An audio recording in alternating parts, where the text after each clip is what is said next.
Welcome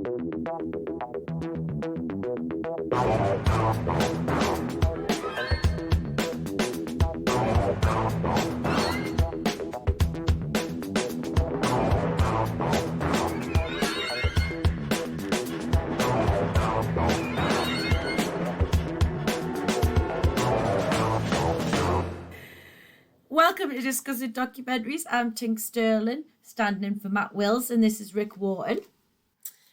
So today we are talking about the 24 Phases of Billy Miligan, episode number 2. Part 2. First off, let's give a quick recap. Can you recap episode 1 for me there? Just a brief synopsis of episode 1 by any chance. All I can think about is talking to you about the hairdryer. Yeah, the hairdryer, and I do hope later there's an update on the beer calendar. Right, so what's happened? There's a slew of assaults on a university campus. A man's arrested for it.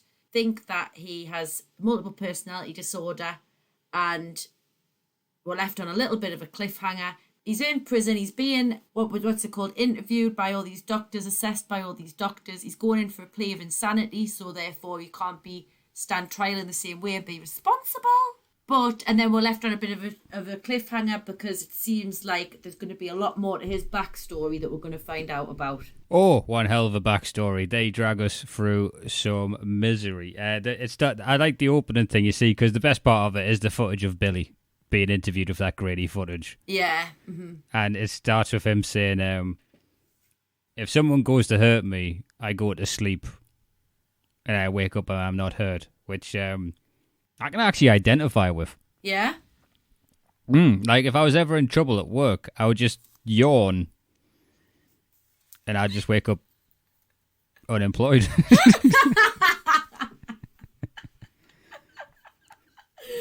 just wake up in a motel surrounded by iPhones and blood on my hands, and I'd be like, well, I guess I don't work there anymore.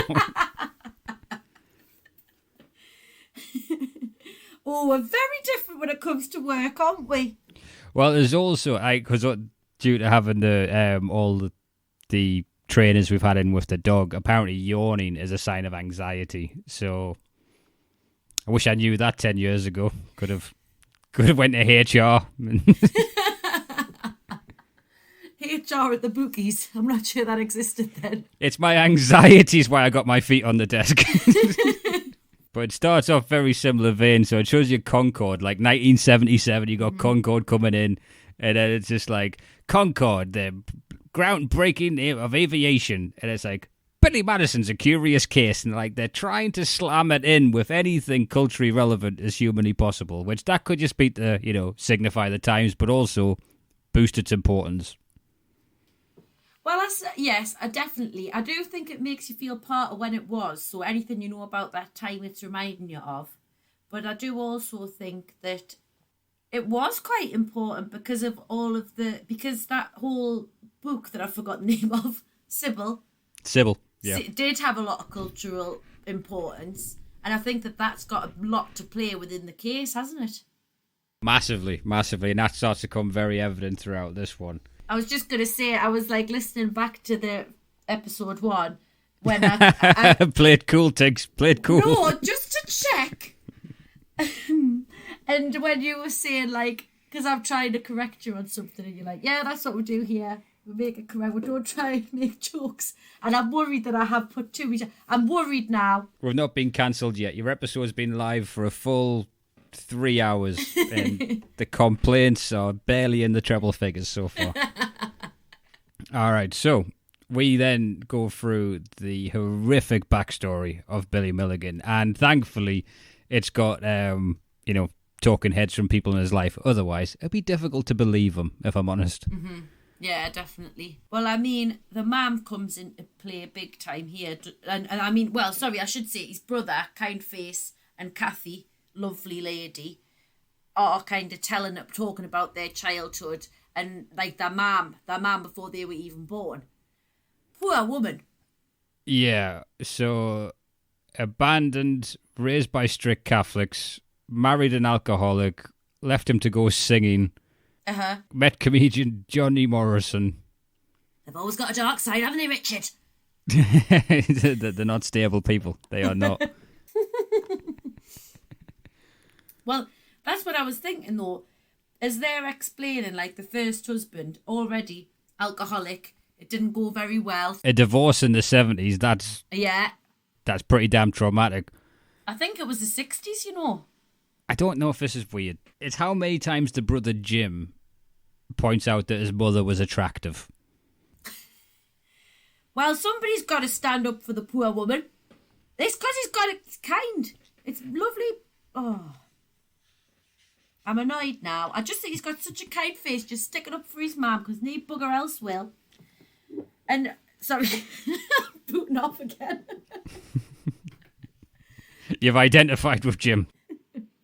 I really have. Like, when you hear about the first husband, you think, well, that's going to be the man who's doing some abusing. But no, she manages to get rid of him, as you say, goes for a career in singing, then meets this comedian, who is their dad. He sounds like a right bastard, no. Yeah, they have Billy, but they also have a thing where they say, like, Billy died due to a growth in his throat. Oh, yeah. So they take him to the hospital, and the nurse says, I'm sorry, he's already dead. And then the mother screamed at him, no, he's not, do something. And then they came back and he was alive. Which, have you ever had a laptop fixed? No. Like, I don't understand what they didn't do when they thought he was dead to what they did do when they went, oh, she's looking at us. We better just try and hit Control-Alt-Delete one more time, see if that'll do the trick. Something worked, didn't it? Exactly. It's fucking weird. That was a stick that I have pondered on that since watching that episode. Or the man made it up. Oh. Or is it the mother? Do you know what I mean? Once you start questioning that. But I mean, whatever the Trevish has had a hard deal, hasn't she? The nurses would write postcards to Billy and say, you give us quite a scare, which, again, when you look at the practicality of doing that, it's just like, what you're doing on your overworked shift. Oh, I'm just writing a postcard to this Ben from 4 years ago that I thought was dead, but... I think that it was a different time then, wasn't it? Nurses were allowed to be nurses, Rick.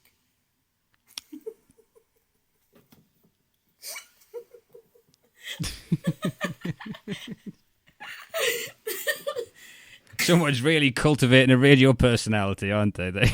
It's all got a bit too much.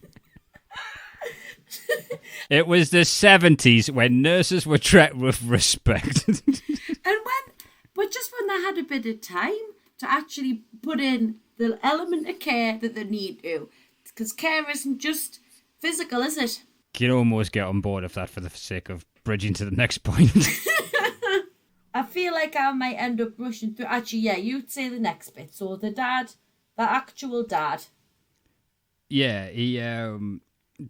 whenever they say someone has demons, you don't like, especially a documentary like this. So he did a lot of drugs. The alcohol was a big thing, gambling and jealousy. Mm-hmm. Then you think, well, he's going to be the one who's done this horrific abuse that was led towards at the end of the last episode. That's what I thought. Yeah, so that marriage comes to an end when Jim saw domestic abuse, and then the mother asked him to leave. He left. He was staying in a motel. He killed himself in the motel and left a suicide note, which actually stated that the mother was a bitch. Yeah. Really pleased I chose this one. Yeah, and like the mom tried to protect them, didn't she? And said that he'd had like an aneurysm or something. Yeah, they didn't find that out for years. Like they had no idea. They said he had an aneurysm brought on by his... This was what got me. It was brought on by his poor diet. He had an aneurysm and died. So you've got your husband's deceased, father your kids, but if you can use that to get them to eat their vegetables. And also get like last digging to the deceased. Could never be bothered to fucking cook a carrot, could he? Look at him now. Sorry, I've got a real anger issue today. I feel like I'll mellow. Mellow, is that it's something pronounced similar, but I think it's the Merlot that you've got on your table there. I'm trying my best. Billy's getting us drinking again already. I listen to these stories, I think, do you know what I need? Some alcohol. That's what'll make positive decisions. It was our diet that did it. It was the diet, yeah. It's that packet of crisps, not the 14 advent calendars of beer she signed up to. Can I give you a beer advent calendar update? I should do that later. I'd love a beer advent calendar update. Right, so I've got several. I'm trying to think if any of them are good or interesting. I don't think so. So which one should I tell first? So, you know, the brew dog one that I got from my brother-in-law arrived broken. I think you said that last time, yeah. Yeah. I messaged them. I sent them the photos. The message back within 3 hours saying, really sorry about that. What a terrible shame. I've sent you a new one. I literally got the thing to say it was on its way within 5 minutes of that email. Now that is customer service. You know what? I think we found our podcast format. What? I truly do. I truly miss points of view. I really miss points of view. I used to watch it during my unemployed days, and I think this is what you're born to do. You just... Well, there was a tear in the scarf, and I says, I'm not having that. So I went back in, and they gave us another scarf. Also, like, people like telling me about things that have, like, gone wrong for them, little misdemeanors. I like to help them in how can we turn this negative into a positive, i.e. get free stuff. Yep, yeah, I grew up with that. I could then support people to get the free things and then find out about their experiences. Oh, so that's your way into their heart. You're like, well, if they're not giving you free coffee with your loyalty card, I'll go in there, but let's talk about how it's going at home, Sheila. Exactly. Now I'm going to tell you one other advent calendar update. Okay. You know, I've had bother with the one I've been trying to cancel, and then I ended up signing up to get wine off them as well. Yep. I've got a sneaking suspicion of how that one ended up. That one arrived okay. Well, I had emailed them, it's nearly 2 weeks ago now, and I said, I'm feeling quite frustrated because I keep trying to get through, but you're only open 9 to 5, Monday to Friday. I work those hours. Please, can you cancel me boxes of wine and me boxes of beer? And then, please, can you email to confirm? Nothing back. So then I was getting annoyed because I was like, the money's about to go out my account. Mm-hmm. And so I emailed and I said, I don't mean to be short, but I'm getting rather frustrated now because because I feel like this. I said, yeah, this isn't right. You know, I got frustrated. Anyway, I was sending the email while I took my half-an-hour lunch break at the end of the day so I could ring them because I thought, I can't have, this is literally going to be £70 coming out. I haven't got that kind of money. Willy-nilly, splash the cash. So, like, the amount of beer and wine I could buy for that. Anyway, so I was on the phone waiting 20 minutes and I'm emailing them saying it's ridiculous. And then I spoke to a man and he was Scottish. Did the different personality come to the surface?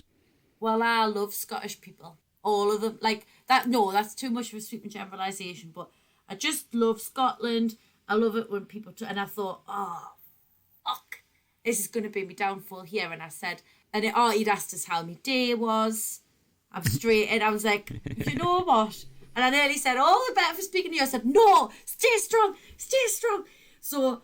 I stayed strong and I had to put me like tone on where it's like, it's not friendly things, it's assertive. You've got to be assertive, you've got to stick to your guns.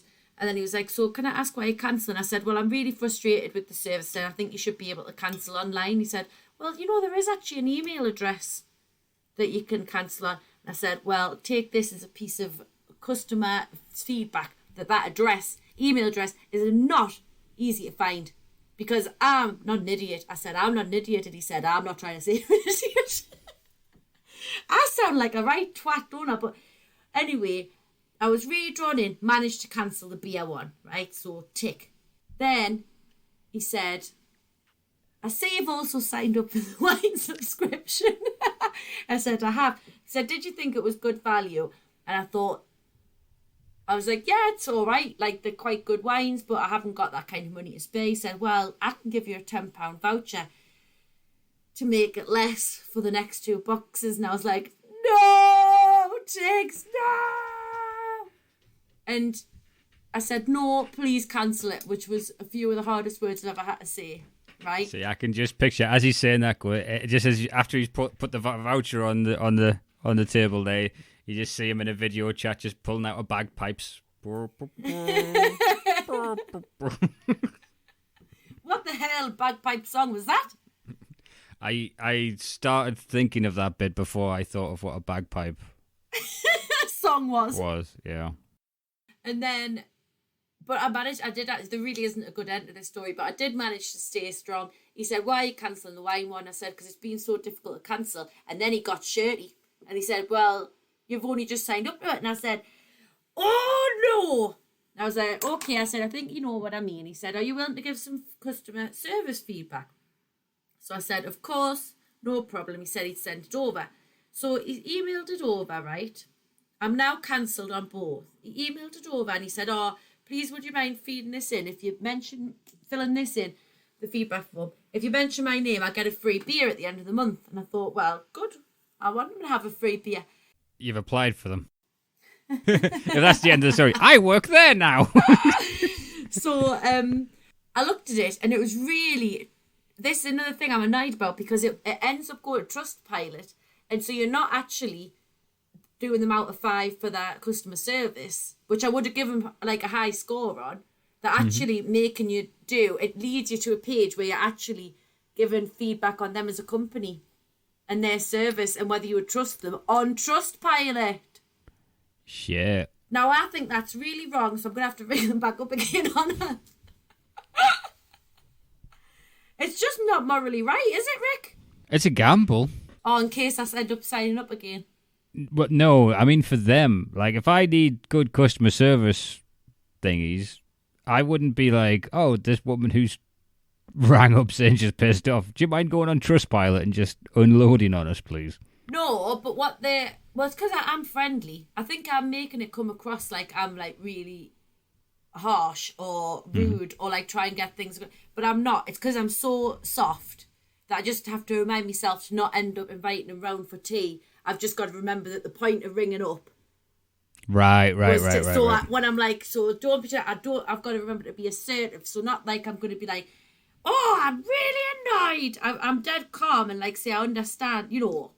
But it's just I've gone off again. I don't know what I'm talking about, but. So basically, I think I would be a good person because I was thinking I can fairly say that his customer service was really good. He got the bottom of my problem, blah, blah, blah, blah. But then what it's taken you to is actually about the company. See, I don't understand the sleight of hand there that you're frustrated with. So did you just think it was in-house and he'd be complimented, but now you're helping promote the company as a whole? Well, yes, and it's Trustpilot, and I think that you should. I don't want to be saying, "Oh, brilliant, 5 out of 5, brilliant customer service," because then that comes up on their profile as they've got brilliant customer service, 5 out of 5. It's like, no, I want Scott to get a free beer.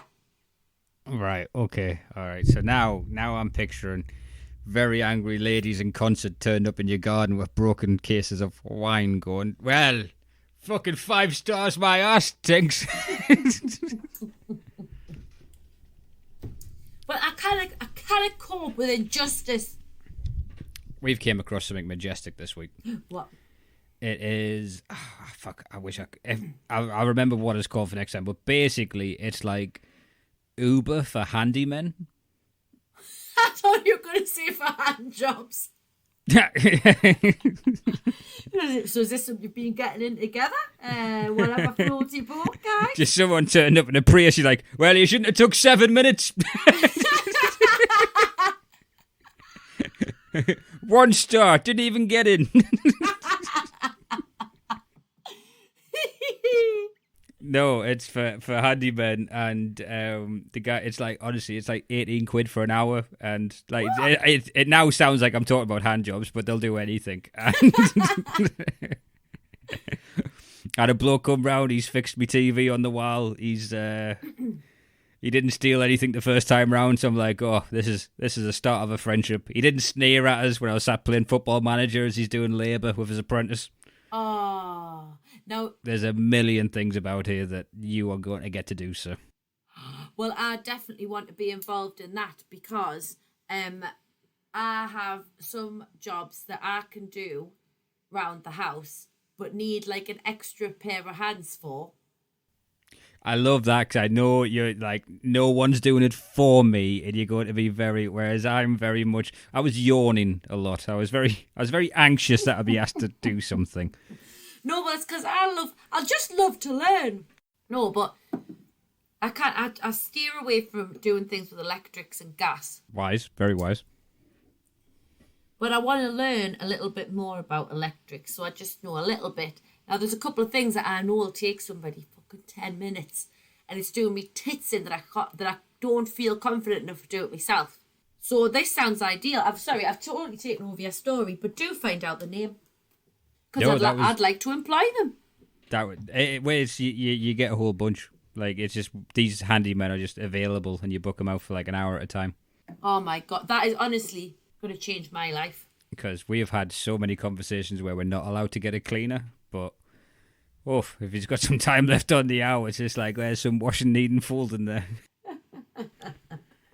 And that's when you'll get no stars. Oh, come on. This is Brexit Britain. People don't have they don't have a choice to look at the customer fucking rating. Oh, I don't know why I even heard you say it, but sharp intake of breath. Wait, no, I'm not saying Brexit's a good thing. I'm saying due to the financial collapse of this country, that anyone who's on the gig economy cannot be like, I don't know, someone who fitted his TV up on the wall, give him 3.5 stars. I'm a 5-star fucking toilet roll holder putter up if ever I've known one. Well, you'd be surprised. It's hard to get labour, you know. Really difficult. I'd be surprised, would I? Oh, no!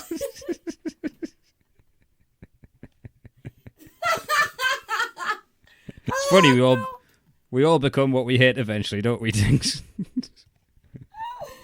Oh, no. I was going to follow it up with some facts. I know, but I shut the knees out of that. Damn it. Okay, so, to the trauma of Billy Miligan. There's a reason why we're vamping so much this episode, because this gets fucking horrific in a hurry. Yeah. Right, so after the father killed themselves, she moves back home to the farm, and I don't know if you caught this, back in with her first husband. Mm-hmm. Which, that must have been tense. Well, I've written back with first husband, still a twat. Which I think sums it up quite well. But by this point, she's got 3 kids in tow.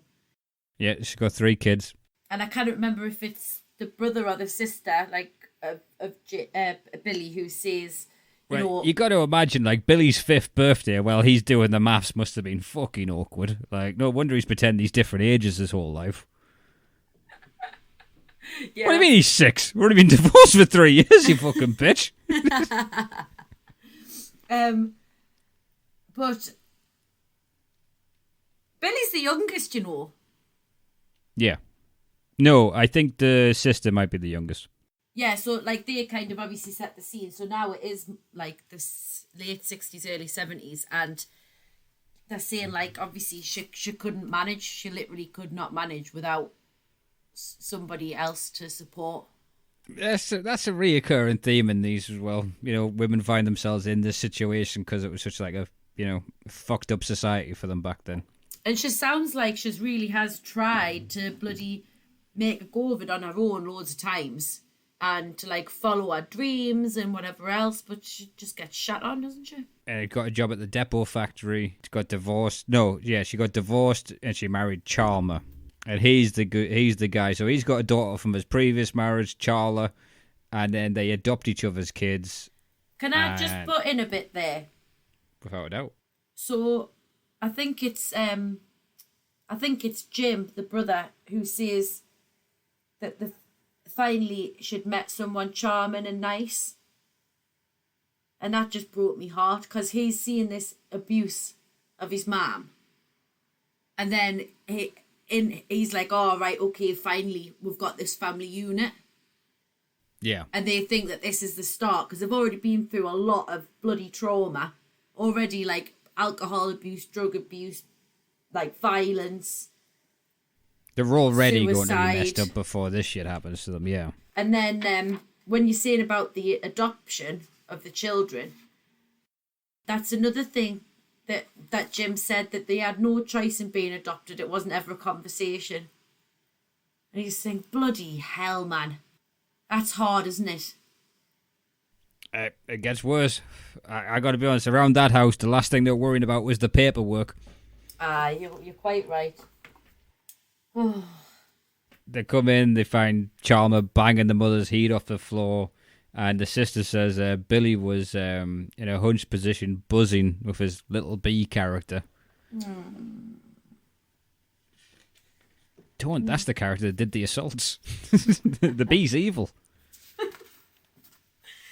And that, I thought that bit was really interesting as well. Not it, but just anyone who I've ever spoken to who's been through any kind of trauma, like especially as a child, like when they're saying that they would know what that evening was going to have in store for them by the way he was driving and how the door opened and the footsteps and that kind of thing. And like, oh, I just like know you, like anybody who's been through anything like that, you just like so know.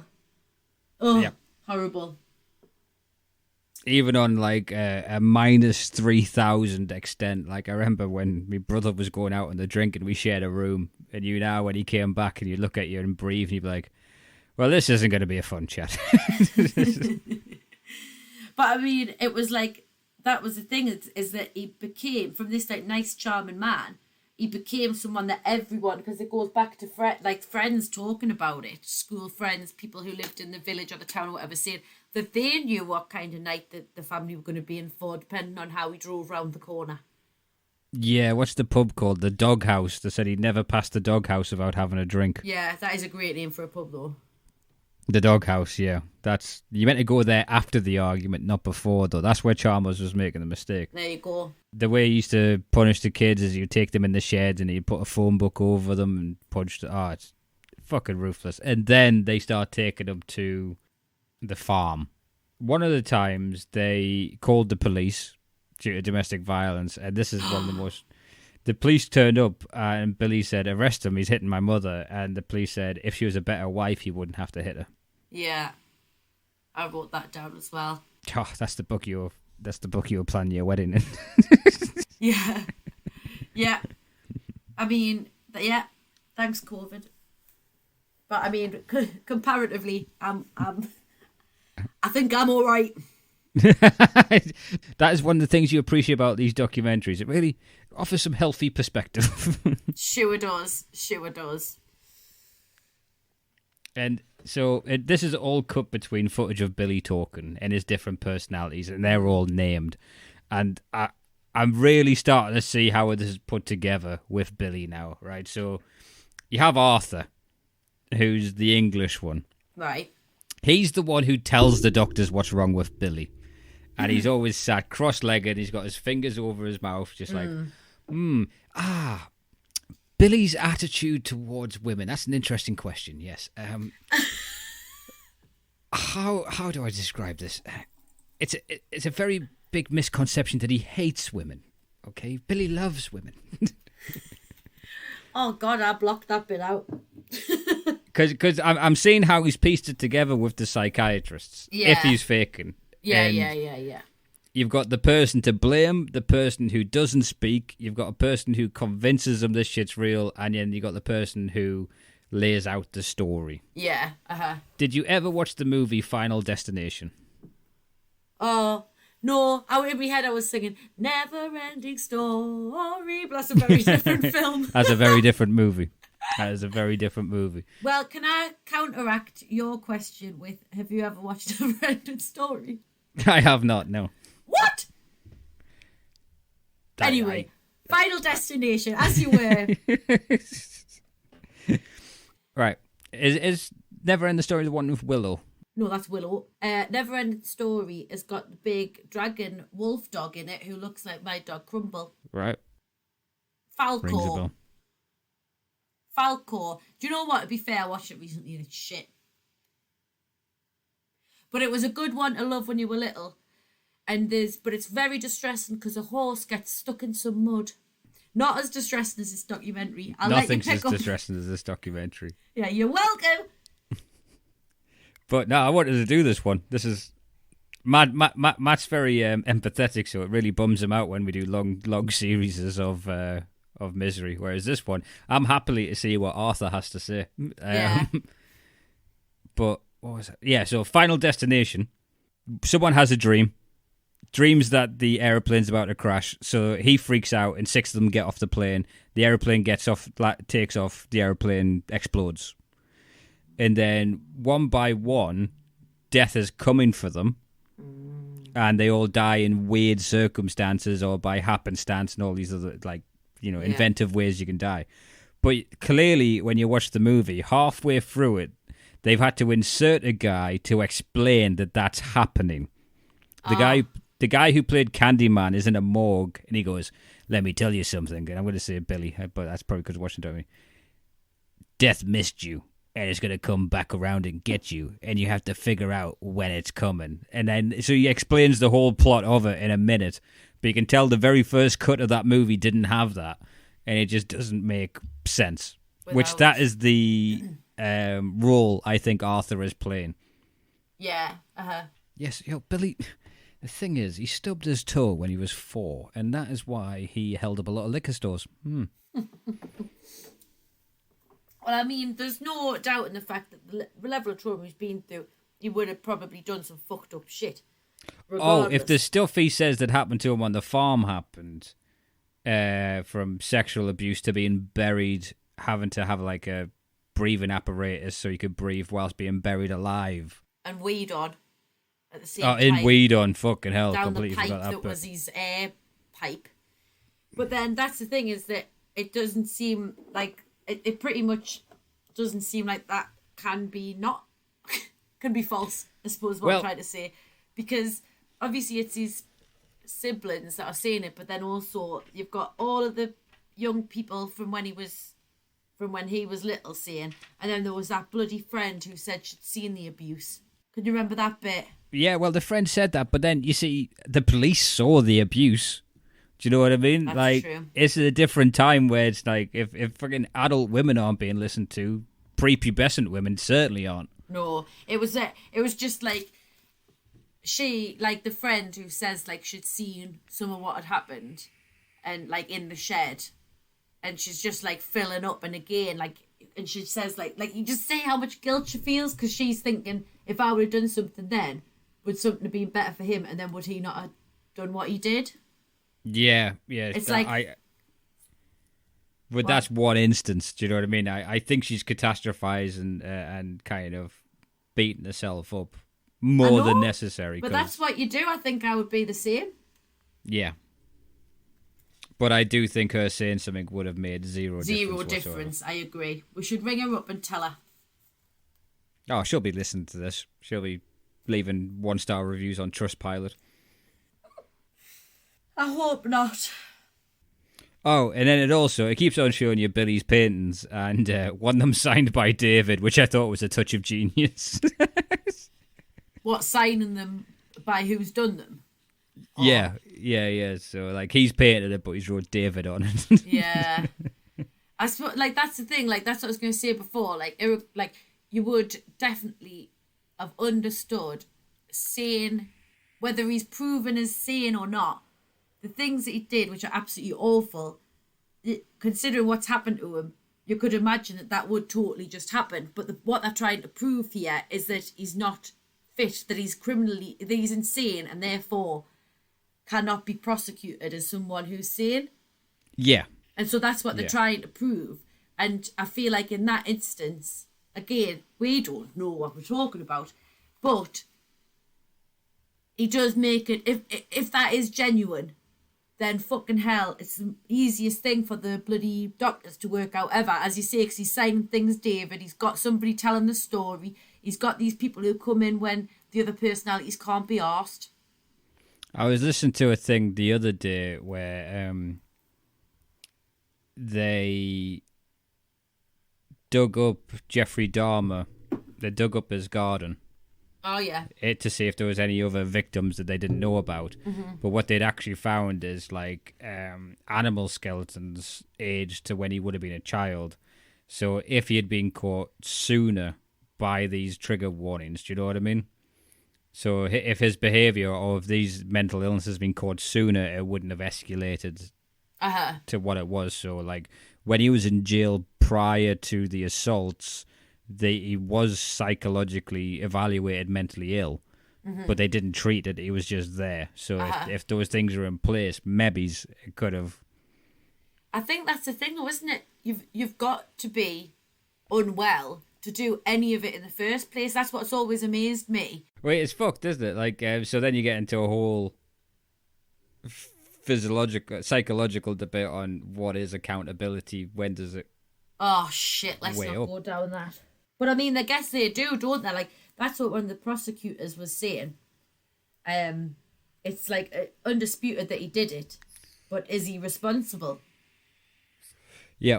But also, let's say one that said, and he was really pleased with himself. He said with glee, and I said to them, I don't care which personalities go to prison, but one of them is. Oh, he said that a few times. That's the prosecutor. And he was like proper buzzing with himself. I like seeing the footage of him as a young man talking to Wilbur. I was a bit lost off because I find in this one there's so many people to keep track of. Yeah. Because it's going from old footage to new footage, I have struggled a bit to keep track on who's who. Because it goes through, and the way it ends with the abuse in the household is Jim. Chalmers starts choking Billy, and Jim picks up a knife and puts it to his throat and walks him out of the house. Mm-hmm. Now, no one, actually, in his family, there may be that level of actor, so I don't know, but I believe the fuck out of Jim. I do as well. Well, he's got a kind face, isn't he? There is nothing in like his tone, his idiolect, and that. Like I'm like, fuck, that shit happened. But can you imagine the surprise on Chalmers when it's Jim that does that? He's like, "What? You're the fucking nice one." Yeah, I know. Yeah, well, I think like that's obviously, yeah, and yeah, I mean, because he says that like Chalmers literally like picks Billy up and throws him across the table.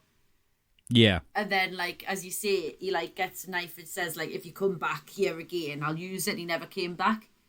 And that's, you know, I bet that felt like the end of a lot of it. Yeah, and from that point, you don't hear a whole heap about Chalmers, at least not in this episode. That's thankfully that bit done. Except for when he's on screen saying it's absolutely ridiculous that anybody would accuse me of this. Oh, I skipped that bit. Did you? There was footage of him where he's being, and that's linked to the girl saying, if I would have said something, then maybe, because I think that ends up, I don't know if they go into more of it in the other episodes, but I think the point is that he was able to say he didn't do anything, but she was saying I could have said something like then, like later on, that I had seen things, you know, that kind of thing. I'll tell you what about Chalmers, right? This is a generalization, but yeah, that man has the hair of an angry man. Go on. Kind of balding and curly. I swear to God, it's a terrible combination for a man's psyche. Okay. Do you speak from experience? I certainly do. I have been bollocked by men with that hair my entire life. That is middle management not going any further and have settled below what they think they deserve, so they're fucking assholes. Fair. Well, not fair. Good point. Lovely observation. So then you go through Billy's later life. He starts taking drugs in the 70s, which, if we're going along the narrative of he is, you know, dissociative identity disorder. Yeah.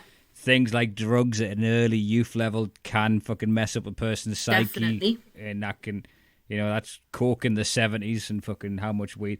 I was interested, like, and there's a million people I'd like to talk to. So when you see him and he says his core personality, Billy, is like 15 currently while he's being interviewed.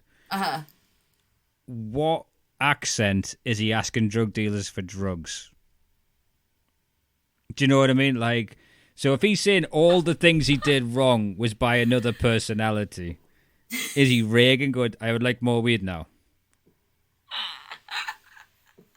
I hadn't thought about that. Because everything is accountable that he's done wrong to another personality, as is being laid out currently. So as a 16-year-old going to buy drugs, like, terribly sorry, could I have a quarter pounder of marijuana, please?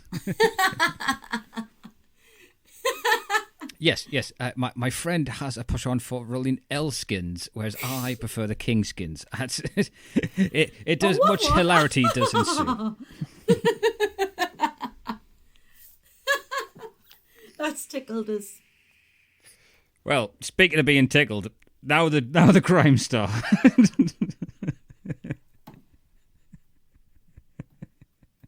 I will not laugh at that. Yes, you did. Yes, you fucking did. I will edit in laughter if I fucking need to. This is my show. So what you would do is you would go to a wonderful disgusting documentaries trope of fuck the gays, which is basically he goes to gay pickup points, truck stops, where like married gay men go, and you'd get in the car with them, and then you'd rob them, and they would never go to the police because they don't want to be found out. Good thinking. Yeah. Horrible. Obviously, I'm not saying, but like good thinking. Which you the sister found a market there, haven't you? is remarkably flippant about. Well, just like I have been. She's got that hard-coded 1970s going, well, they shouldn't be playing with willies, should they? They would have kept their wallets. Don't worry. I do cross-check this for me possibly having a career at some point, so a lot of that will be deleted.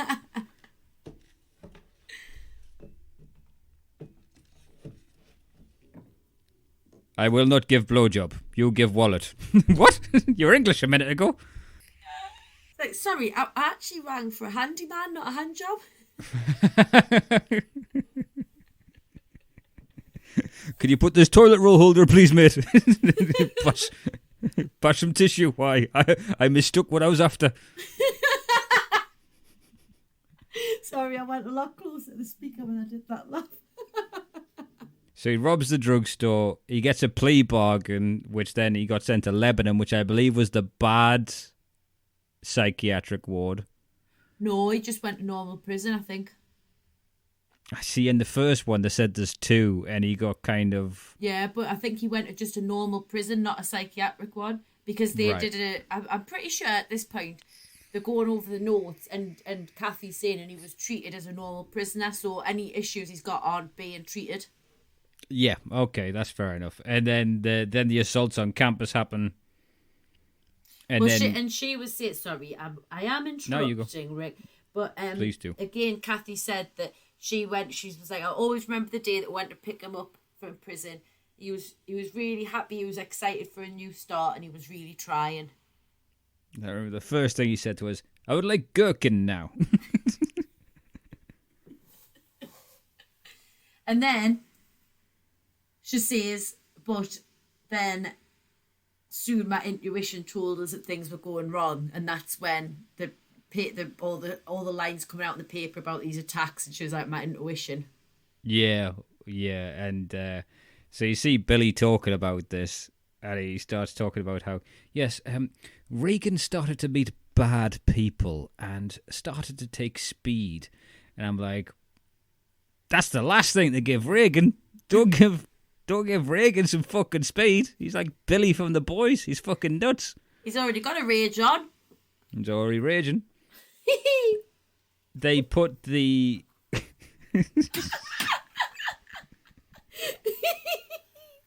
Brilliant. Is that laugh I'll put to the jokes that you didn't want to be heard laughing at. Oh, God. Which is, ironically, what Billy's doing right now with his defence. Yeah. Just patchwork, because then he goes on a different... Because you have Reagan saying, I robbed people. I did not commit any sexual assaults. And then he says it's Adelana. Aye. Adelana, she's the one who's actually a lesbian that did it. As if the LGBTQ plus community didn't have it hard enough. He's already robbing them. They're already getting a load of fucking shit. And now, it's kind of be a... That's got me. It cannot be a fella raping them. It's got to be a bloody lesbian, hasn't it? It's got to be a lesbian rapist who, as he says, just wants to be held. And then, thankfully, it gets silly again. Mercifully, it gets very silly because then we start to hear more about Dr. Wilbur. And she is a twat, mate, isn't she? She's a fucking bellend, like, yeah. She goes, okay, and basically she yells, because what they say is, don't take him to trial until he's fixed. Yeah. They delay the trial for like years while they're going through psychiatric care with him, writing their fucking books is what they're doing, in my opinion. Yeah. And the way she gets them to fuse is she says, fuse!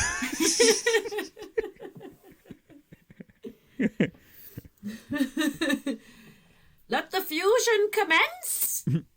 Adam, Alana, together! And then you got Billy going, well, that's quite ridiculous. They're very different personalities, Adam and Alana. He goes, oh, I'm talking to Arthur now. Yes, Wilbur, you're talking. It is I. Didn't you see the pocket watch? He goes, okay, fuse! That's absolutely ridiculous because they like different things. What kind of different things do they like, Billy? And he's literally silent for ages because he's trying to fucking scratch his brain. He's like, baseball. Oh, it is ridiculous what you are talking about. But then Reagan comes out because you can't think of anything else except for fucking baseball. Sorry, this is awful if it's genuine. But, I mean, if it is genuine, it's fucking oh, I shouldn't say mental, but it's... oh, no, you can't say that either. But it's wild, isn't it? What a little journey. But, like, sorry, I'm getting louder and louder. So then they go into an interesting thing where they talk about the power of suggestion within hypnosis. Oh, yeah. Which that is something that there's been touched upon in a few documentaries I've watched where it's actually the therapist putting you into hypnosis is implanting memories. That's how you get a lot of forced confessions out of people. Yeah. In crimes and stuff like that. So then they're starting to say, like, they're not helping them. They're causing it. Yeah. He waives his right to a jury. Prosecution and people are saying, like, Wilbur and Milligan were able to create a narrative of dissociative disorder. Yeah. Over time, they were given as much time and as much leeway as they wanted to be able to do that. And, yeah, like, as you say, there's, like, one psychologist who's saying, like, at the time, there was, like, a tiny minority of people within that world who believed in the multiple personality disorder. Yeah, but those people descended upon this case. Like, yeah, they and they were very powerful because they already had a platform via Twatty Wilbur and our book. And it got to the point where those kinds of people were going around giving seminars on weekends, which I bet was for money. Well, it's the case of if you're a leading expert, so-called, or you're at the forefront of dissociative identity disorder, and only a small portion of even the psychiatric community believe in it. Mm-hmm.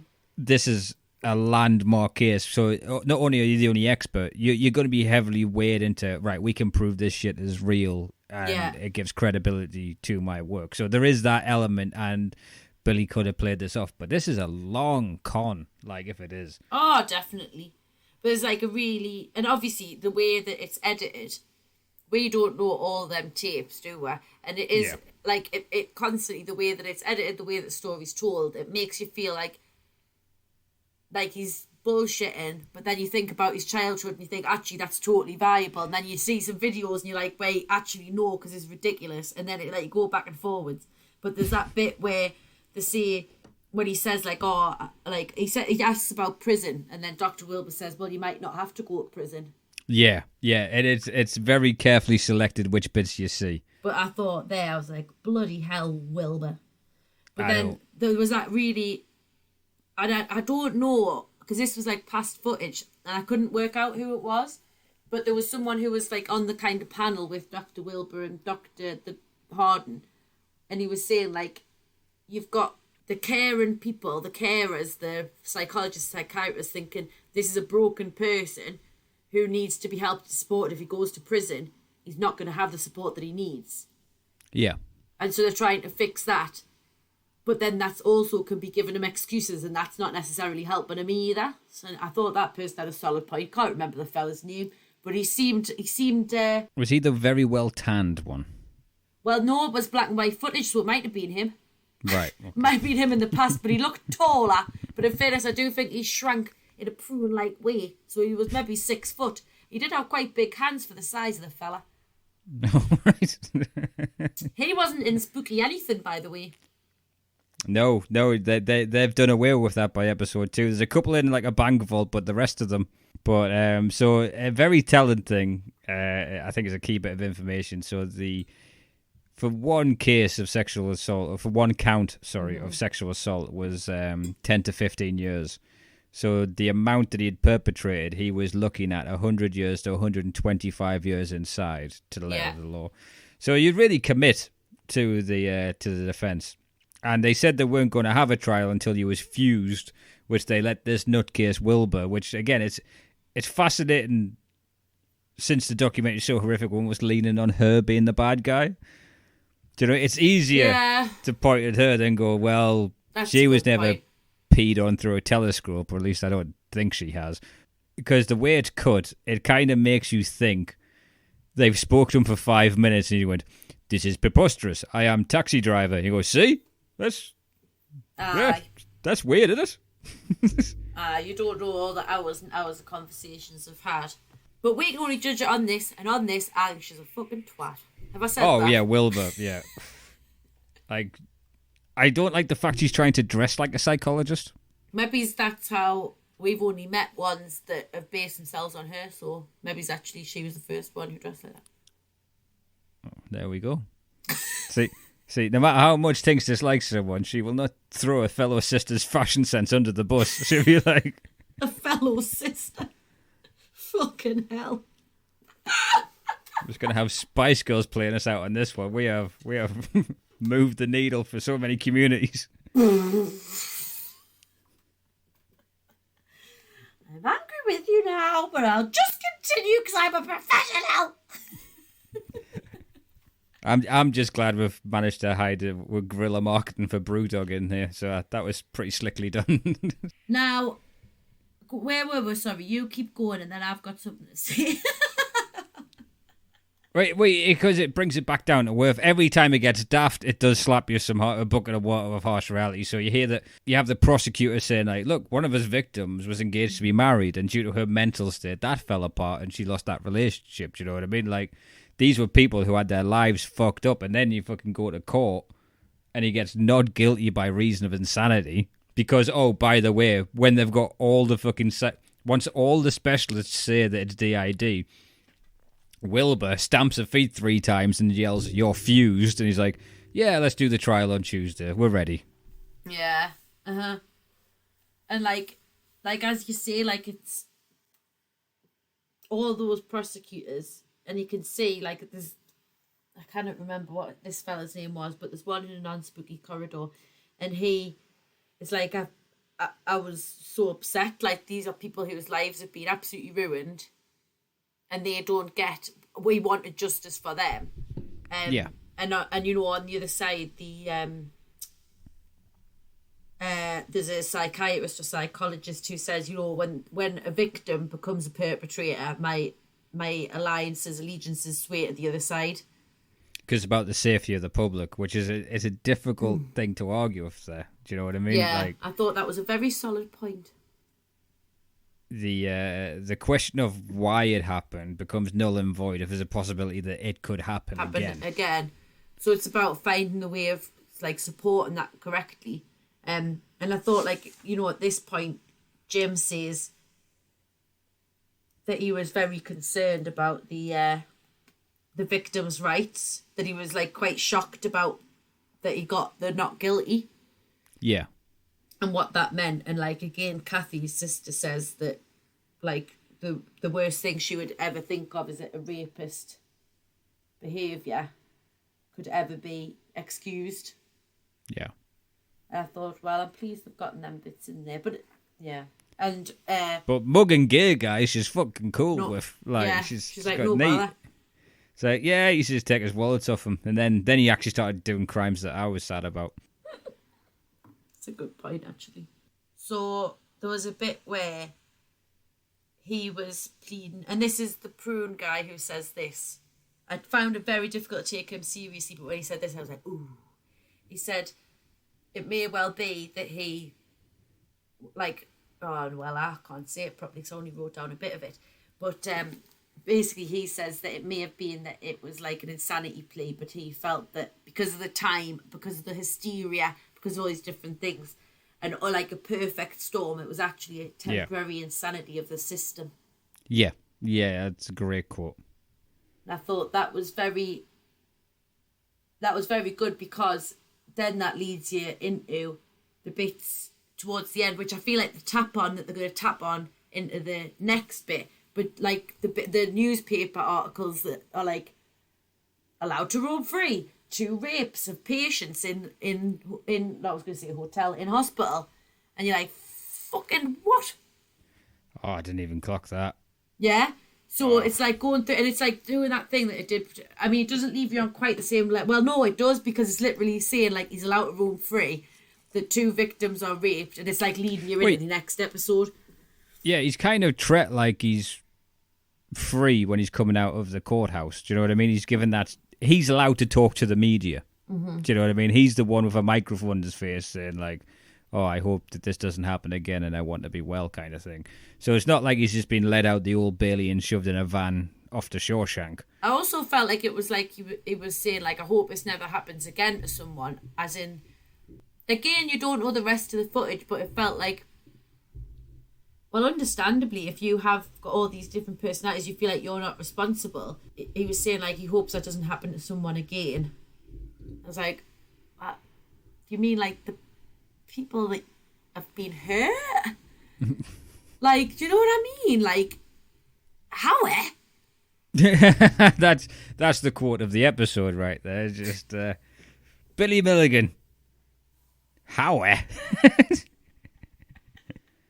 But then it kind of ends on the bit where it says, like, he's now got 24 personalities. Oh, aye. Which syncs up with the title. Which he called the undesirables. I thought, what were the other ones all right like? The other 10, no bother. These extra 14, right bellends. Really cut us in a muck. Like, what? Just threw a little hair bubble then. Well, Arthur's an excellent chef. Reagan, you got to catch him on the right day. And, Adelana, I wouldn't hang out with her. Wouldn't want to hang out with Adelana. But Tommy, who's got the same voice as Billy and the rest of them, who I think is him just being him.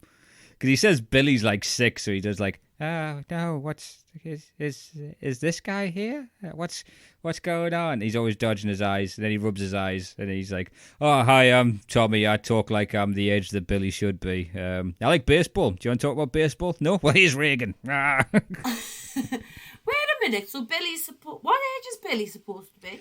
They say Billy hasn't been to the surface, or the phrase they use in episode 2 is on the spot. So yeah. Unfortunately for the criminal justice system, the core personality of Billy Miligan hasn't been in control of his actions through a period of his adult crimes.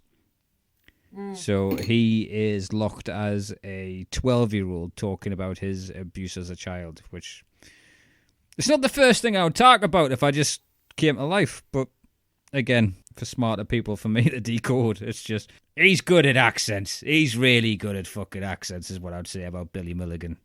I wonder if, like, a different personality for me came to the surface now and I wasn't on the spot for 6 years. Like, it concerns us that I would then come out talking about my hairdryer and beer advent calendars. Fucking hell, I tell you for what, it's a good job that I bloody cancelled the subscription, isn't it? Because if I hadn't think of the bills. Oh, man, I'm still paying Orange £20 a month. Me dolphin pay as you go.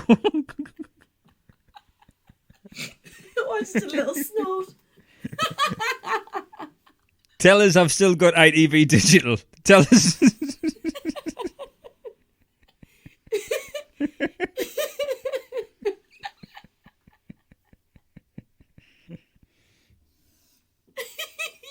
Oh, I went into the basement, nothing but dead Tamagotchis, all dead. Just a graveyard of Tamagotchis.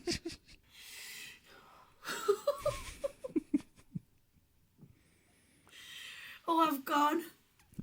Did I pass film studies? Did I still get all my AMA?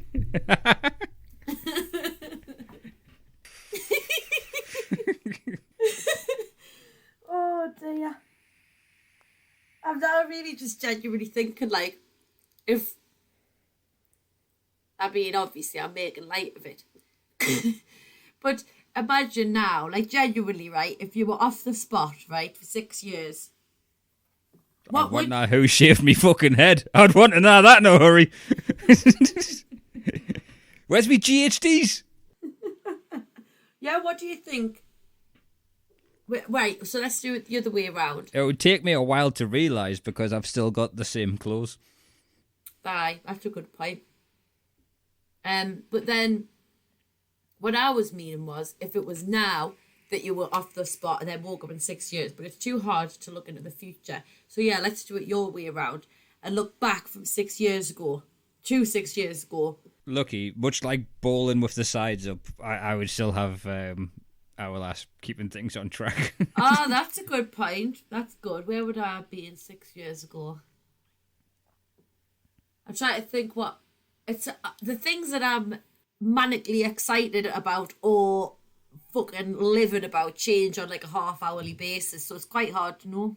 Well, since going teetotal, or close to teetotal, it's kind of similar.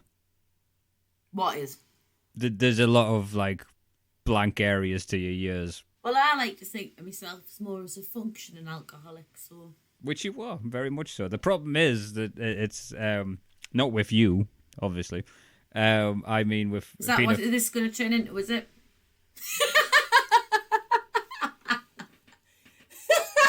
I've been clocked a few times by a drunk tinks. I'm glad that we've got a TV screen between us. I'm a lot more mellow now. Yeah. Cool. Oh, piss on fire! I wasn't saying you fucking would. Oh, this is just like when my Chloe said, my friend Chloe was like, we were like having like a mini argument. She was like, God, you're so defensive. And I was like, I'm not fucking defensive. Like, oh, I did learn from that. Well, clearly not, because you said fuck all and I jumped down your throat. You went close to a criticism someone once has of me, and I didn't say the thing I wanted to back then. Oh no, you've worked it out. Oh, that is so close to the truth. It's unreal. Oh my God, you've just literally explained my life to me for the last 6 years. And if you could just turn to my left, Dr. Wilbur. Quick tinks. Fuse. You've actually like hit the nail on the head so much in a way that no one else has before, and I don't even pay you. Sometimes I just throw out random guesses. There was nothing thought out going, we'll get to episode 2 and then... She'll have her epiphany then, and hopefully... I'll get her to talk about refunds for a while, lower her defensive like I'm helping, and then... That would be the way in. Oh, well, now, because these are going to be on the internet, if anybody does... What? We'll cut most of it, don't worry. Well, no, there's some funny bits in there. God bless you. No, I was just going to say, now that this is on the internet, and obviously hordes of people will listen to it in their hordes. Gather around the wireless with the family. Cup of cocoa, Christmas Eve. What we're listening to, guys. Making a Murderer Part 7. All right. No, you're not getting your Patreon until Christmas Day, son. You know. That'll be it one day. Let me have a look at my phone and tell you, because I'm in a WhatsApp group or two. So I put it in me one with me group of friends. I would say that's a personality of mine. That's someone who has to come to the surface in WhatsApp groups. Yeah. Well, I've had a couple of hurrahs when I sent the podcast, a couple of brills, a couple of I've watched this documentary too, and then and then my friend Roseanne saying, "Go you, how'd this happen? Do you get paid?" It's one of the most hurtful questions in comedy. That welcome to being a performer. What, you came from Durham to Brighton? How much you get paid for this? How do you survive? I'm sorry, sir. I've just told you my 5 most embarrassing stories, but now I feel uncomfortable. Said it was weird hearing me on it, and I said to him, "I bet it's fucking shit crack for you because you've already heard all about the hairdryer and that." And my mum enjoyed it. Well, I mean, she's got to, hasn't she? Oh, Linda's been supportive since day one. Yeah. I always tell everyone that Mum got you into your first gig. I don't know how true it is, but that's what me and Mum say for when you're in the big time. Well, I won't destroy that notion. No, but my mum had said about the different gigs, didn't she? Because she researched it. That's what I was going to say. Yes, what she very kindly did was, I was talking about doing it, and she found one, and then there was one at the pub we went to anyway. Yeah. Which, to close a loop, I did tell the story of my second ever gig, which was the one you're at, and that was the most hurtful heckle I've ever had from the audience. What, did I see it? Yeah. Oh, I was there to support you. Well, yeah, that was the heckle. Was it really? Oh, right, and it's only because it's ingrained in my soul of how bad that gig had went. So, like, if a gig ever starts to go badly, I kind of have to take a step back and remember it's not that bad. But so we're getting Dog and Parrot. The first one, it went well. Go to the Dog and Parrot, and full room. They've noticed I've brought way too many friends for a gig at this level. I've brought about 10, 12 people in a room that fills 20. So they went, well, we're sticking him on last so everyone doesn't leave. Stays, yeah. We then had, fucking amazing comics like John Scott, Chris Martin, who's in Hollywood right now. Fucking, I bumped into some of these people down the road that were on that night. Coldplay? Yeah. No, he makes a joke about how he's the same name as a guy from Coldplay. Oh. And God, I thought if he hasn't tapped into that, he's a fool. Well, he had. He did that night. So I'm drinking throughout the night thinking this is going to be great with the jokes I wrote on the train. I die on my fucking hole. And you can't see anyone for the lights when you're up on the stage. You can just see darkness and the light shine in your eyes. And me being the shitty fucking, I'm rooting for me to fail in this story just by what I said. I went, great, I bring 15 people and no one's laughing. And then there's just silence. And I said, your voice going, well, we're trying. And it was how close you were to me in proximity when you said it.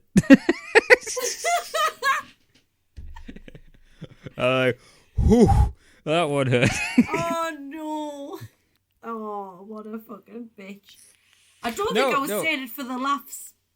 No, you didn't say it to do it. I think you said it because you were, emphasizing and you were being honest. You were trying, but I was mumbling incoherent stories I hadn't thought out.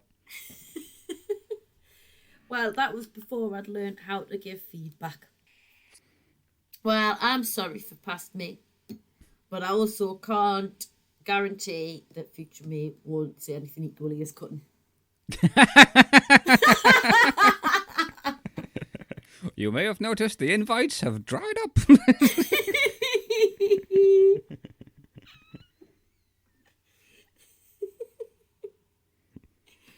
Oh, well. Also, I have, as we wrap this one up, I have an apology to make. I should have done this in the start.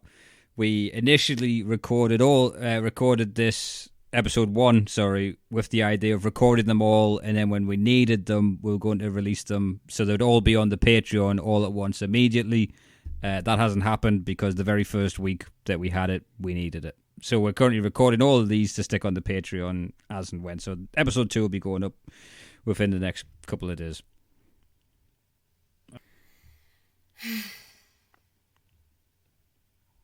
I'm tired right. now. Are you looking forward to episode 3, Tinks? Oh, sorry, yes. Still doing this.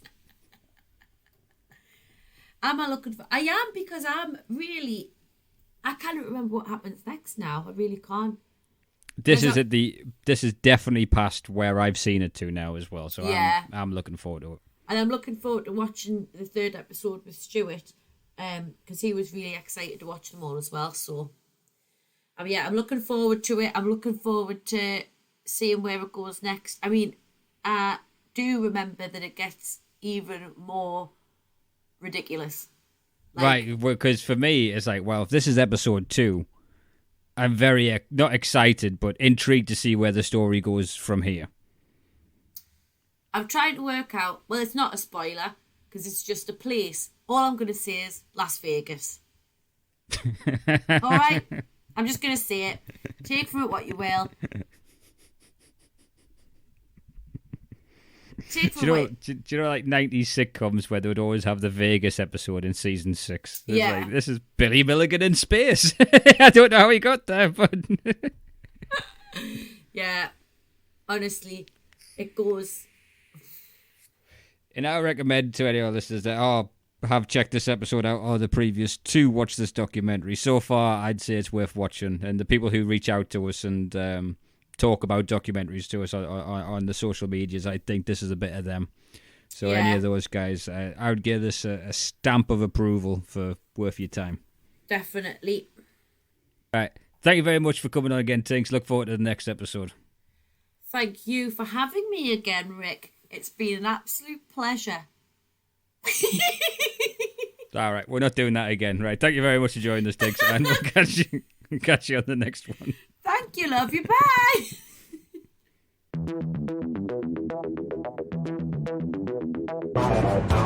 bye.